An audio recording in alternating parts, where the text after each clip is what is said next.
Adolf খান, যিনি সুদর্শন পুরুষ নামে পরিচিত, তিনি কিন্তু ঢাবি শিক্ষার্থীদের কর্তৃক অবরুদ্ধ হয়েছেন এবং কার্জন হলে কিন্তু তিনি এই মুহূর্তে আছেন। মূলত গ্রুমিং এর নামে শিক্ষার্থীদের কাছে কিছু অর্থ তিনি নিয়েছিলেন এবং এমনটাই কিন্তু আমরা জানতে পেরেছি এবং এর পরবর্তীতেই কিন্তু তাকে এই রাজধানীর ঢাকা বিশ্ববিদ্যালয় এলাকায় কিন্তু অবরুদ্ধ অবস্থায় দেখা গিয়েছে এবং আমরা যতদূর জানতে পেরেছি টাকার যে পরিমাণ সেটি প্রায় 37,000-এর মতো। আমরা একটু তার সাথে কথা বলে জানার চেষ্টা করব এখানের ঘটনাটা কি সেটা একটু জানার চেষ্টা করব। তার সাথে একটু কথা বলে জানার। ভাই, এখানে কি হয়েছে একটু বলবেন? এখানে কি হয়েছে? কিছু হয়নি, আমি কথা বলতেছি জান, আমি কথা বলতেছি। যেমনটি আপনারা শুনলেন, তিনি কথা বলছেন এবং প্রায় 50 টাকার বিষয় কিন্তু এখানে রয়েছে। শিক্ষার্থীরা যে অভিযোগ করছেন, তিনি গ্রুমিংয়ের নাম করে টাকা নিলেও তিনি কোনো ক্লাস কিন্তু করাচ্ছেন না এবং সে কারণেই কিন্তু তাকে এই কার্জন হল রয়েছে যেটি ঢাকা বিশ্ববিদ্যালয়ের, সেই এলাকায় কিন্তু এখানে রাখা হয়েছে। আমরা একটু কয়েকজন শিক্ষার্থীর সাথে একটু কথা বলার চেষ্টা করব। ভাই, কি হয়েছে এখানে একটু বলুন তো। অ্যাডলফ খান, আমরা ওনাকে বাংলাদেশের সুদর্শন পুরুষ হিসাবেই সকলে আমরা জানি, কিন্তু আমাদের খুব কাছের পরিচিত সুহাস ভাই আছে, ওনার কাছ থেকে মডেলিং করার নামে বিভিন্ন সময়ে 1,10,000 টাকা নিয়েছে। প্রথমে 37,000, পর্যায়ক্রমে কিস্তিতে আরও বেশি টাকা নিয়েছে। প্রায় 9 মাস চলে গেছে, তারপরেও কোনো মডেলিংয়ের কাজ শুরু করেনি। এর পরবর্তীতে আমাদের কুয়েত মৈত্রী হলের এজিএস হাফসা ওনাকে নতুনভাবে আর কি কাজ শেখানোর, মডেলিং শেখানোর নামে আজকে ইরাকি মাঠে যখন টাকা নিতে আছে, আমরা সেই মুহূর্ত ওনাকে ওখান থেকে নেই এবং টাকা আদায়ের জন্য আমরা চেষ্টা চালাচ্ছি। হ্যাঁ, অবশ্যই আমরা হাতে নাতে ধরছি, কেননা ওনার সঙ্গে দীর্ঘ 9 মাস যোগাযোগ করেও আমরা তাকে পাচ্ছিলাম না যে কিভাবে আমরা এত টাকা আদায় করব। উনি বাংলাদেশে এত বড় একজন ফ্রড, এটা আমরা আগে জানতাম না। এবং আমি বাংলাদেশের সকল সচেতন নাগরিকের কাছে পরামর্শ দিতে চাই যে তারা যেন মানুষকে এভাবে বিশ্বাস করে টাকা দিয়ে প্রতারিত না হয়। এই ধরনের একজন মিডিয়া ব্যক্তিত্ব, কিন্তু তিনি যে এত বড় মাপের যে ফ্রড বা প্রতারক হবে এটা আমার জানা ছিল না। টাকার পরিমাণটা কত? টাকার পরিমাণ 1,10,000 টাকা। উনি বিভিন্নভাবে কিস্তিতে টাকা নিয়েছেন এবং পরবর্তীতে আর কি প্রতারণা শিকার। আপনার নাম এবং কোন বিভাগের শিক্ষার্থী? আমার নাম মোহাম্মদ রয়েল হোসেন নয়ন, আমি ঢাকা কলেজের শিক্ষার্থী, কেমিস্ট্রিতে পড়াশোনা করতেছি, সেশন 20 21। একটু ভাইয়া বলবেন, যেমনটি আপনারা শুনছিলেন, যেই কারণে অ্যাডলফ খান যিনি রয়েছেন, যাকে সুদর্শন পুরুষ হিসেবে মানুষ চিনে, এবং তিনি কিন্তু ঢাকা বিশ্ববিদ্যালয়ের কয়েকজন শিক্ষার্থীর কাছ থেকে প্রায় লক্ষাধিক টাকা কিন্তু তিনি নিয়েছেন গ্রুমিংয়ের নাম করে এবং এই কারণেই কিন্তু তাকে এই কার্জন হল এলাকায় আটক করা হয়েছে। যেমনটি জানা গিয়েছে, প্রায় 1,10,000 টাকার কিন্তু লেনদেন হয়েছে এবং টাকাগুলো যতক্ষণ পর্যন্ত না দেওয়া হবে ততক্ষণ পর্যন্ত। এবং এই মুহূর্তে কিন্তু শিক্ষার্থীদেরকে যেমনটি বলছিলেন 3 দিনের সময় চাইছেন তিনি, এবং তিনি 3 দিনের সময় চেয়েছেন শিক্ষার্থীদের কাছে এবং এই গ্রুমিং কোর্স রয়েছে, সেই গ্রুমিংয়ের কোর্সের নামে তিনি এই টাকাগুলো নিয়েছেন এবং এখানে ঢাকা বিশ্ববিদ্যালয় এবং ঢাকা কলেজের কয়েকজন শিক্ষার্থী কিন্তু রয়েছেন।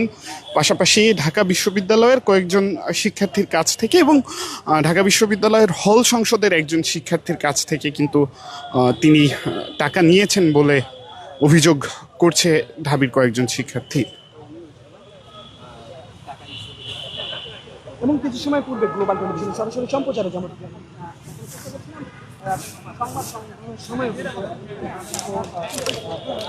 তার সাথে আমরা যেই বিষয়ে কথা বলার চেষ্টা করেছিলাম বাংলা নিউজের সরাসরি সম্প্রচারে, তখন তিনি কিন্তু আসলে কথা বলতে আগ্রহী হননি এবং তিনি কিন্তু মুঠোফোনে কোনো এক মানুষের সাথে কথা বলছিলেন, যার মাধ্যমেই আসলে বিষয়টি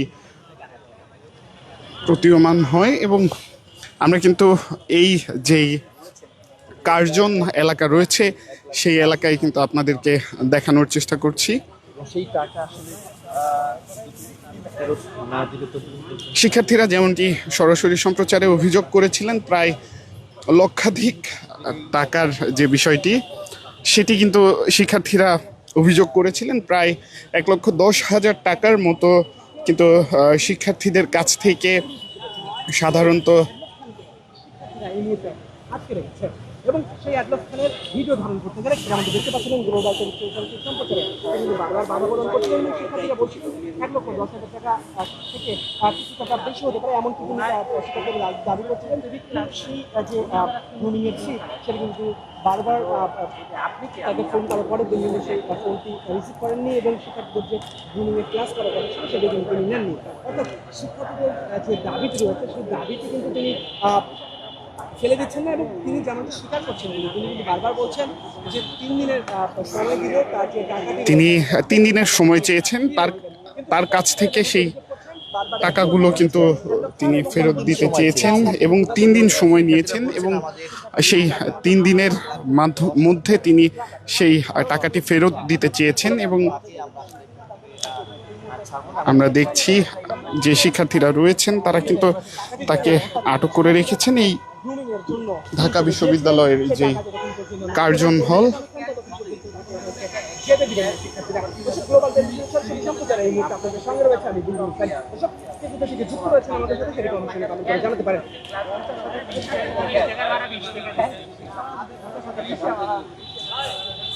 যেমনটি দেখতে পাচ্ছেন যে শিক্ষার্থী টাকা পাবেন সেই টাকা কিন্তু এন্ড অফ চলমান রয়েছে। আমরা এই মুহূর্তে দেখছি যে একাধিক ব্যক্তি কাছে তিনি টাকাগুলো নিয়েছেন এবং টাকাগুলো ওনার স্টুডেন্ট আসলে ওনারা এই বিজনেসগুলাই করে আসলে মানে কীভাবে মানে শিক্ষার্থী এবং নানান মানুষ যারা উদ্যোগী এবং আজকেও একজনের কাছে টাকা নিতে আসছিল, সে বাংলাদেশ কুয়েত মৈত্রী হলের একজন শিক্ষার্থী ছিল, তার কাছেও আজকে টাকা নিতে আসে। আমরা তাকে ওইখানে পাই, আমরা জিজ্ঞাসা করি এবং উনি তাৎক্ষণিক টাকা না দিতে চাইলে তখন আমরা তাকে বলি যে আপনি আসেন, আপনার সাথে কথা বলবো। স্টিল নাও আমরা এখন পর্যন্ত ওনার সাথে সহনশীল ব্যবহার করছি এবং উনি আমরা জানি না উনি এতক্ষণ কার সাথে কথা বলতেছে। তো ওনার বড় ভাই সম্ভবত আমার সাথে কথা বললো, বড় ভাই পরিচয়, তা উনি টাকাটা আনবে এবং টাকাটা দেওয়ার সেই প্রসেসিং। কয়েক ব্যক্তির কাছ থেকে যে টাকা নেওয়া হয়েছে এরা কি সকলেই শিক্ষার্থীদের কাছ থেকে টাকা নিয়েছে? হ্যাঁ, না অনেকে তুলারাম নারায়ণগঞ্জের তুলারাম কলেজের এক শিক্ষার্থী ছিল, বিভিন্ন জায়গার স্টুডেন্টের কাছে। শিক্ষার্থীর কাছ থেকে কত টাকা করে নিয়েছে? মিনিমাম আপনার ওনার কোর্স ফি হইলো 35 আর এদিকে অ্যাড্রেস 2,000 মানে 37,000 করে এইভাবে করে সবার কাছে নিচ্ছে। 1,10,000 টাকা মানে অর্থাৎ দাবি করছেন অনেক এবং বিভিন্ন সময় ওনার কোচিংয়ে গেলে আবার টাকাও বাড়ে, মানে উনি যে প্রথমে অ্যাডমিশন ফি বলে 35,000 টাকা, কিন্তু উনি পরবর্তীতে ইয়াতে যায় বলে এই খরচ এত খরচ। যেমন আমরা কি হয় যে বিশ্ববিদ্যালয়ে পড়ালেখা করলে, প্রাইভেট বিশ্ববিদ্যালয়ে পড়ালেখা করলে যে বিশ্ববিদ্যালয়ে ভর্তি হলে আরও আনুষঙ্গিক খরচ থাকে, বাৎসরিক একটা ইয়া থাকে, তো উনি এই খরচগুলা বিভিন্ন সময় এইভাবে টাকা হাতায় নেয়। ওনাকে আসলে কিভাবে আপনারা আসলে করেছেন বা আটক করেছেন? কোন জায়গা থেকে ওনাকে আটক করেছেন? ওনাকে আমরা আজকে উনি আসছিল হলো কুয়েত মৈত্রী হলের সামনে, ওইখানে আমরা ওইখানে যাই এবং ওনাকে দেখতে পাই, তখন আমরা তার কাছে। যেমনটি আপনারা শুনছিলেন যে কুয়েত মৈত্রী হল যেটি রয়েছে সেই হল এলাকায় একজন শিক্ষার্থীর কাছ থেকে টাকা নেওয়ার সময় কিন্তু অ্যাডলফ খানকে তারা অবরুদ্ধ করেন এবং যেই কোর্স ফি রয়েছে সেই কোর্স ফি দেওয়ার পরেও অ্যাডলফ খান কিন্তু আরও টাকা দাবি করেন এবং সেটি কিন্তু আমরা দেখছি। এবং 50,000 টাকা তো ক্যাশ নিছে, এইটা ওইটা বলে নিছেন ক্যাশ, যে আনুষঙ্গিক এইটা নিবেন ওইটা ভাড়া না 50,000 টাকা আপনি ক্যাশ। যেমনটি দেখতে পাচ্ছিলেন, যেমনটি দেখছিলেন, যিনি শিক্ষার্থী ছিলেন তার সাথে কিন্তু অ্যাডলফ খানের কথাবার্তা চলছে এবং সেখানে কিন্তু শিক্ষার্থী অভিযোগ করছেন যে তিনি কিন্তু 50,000 টাকা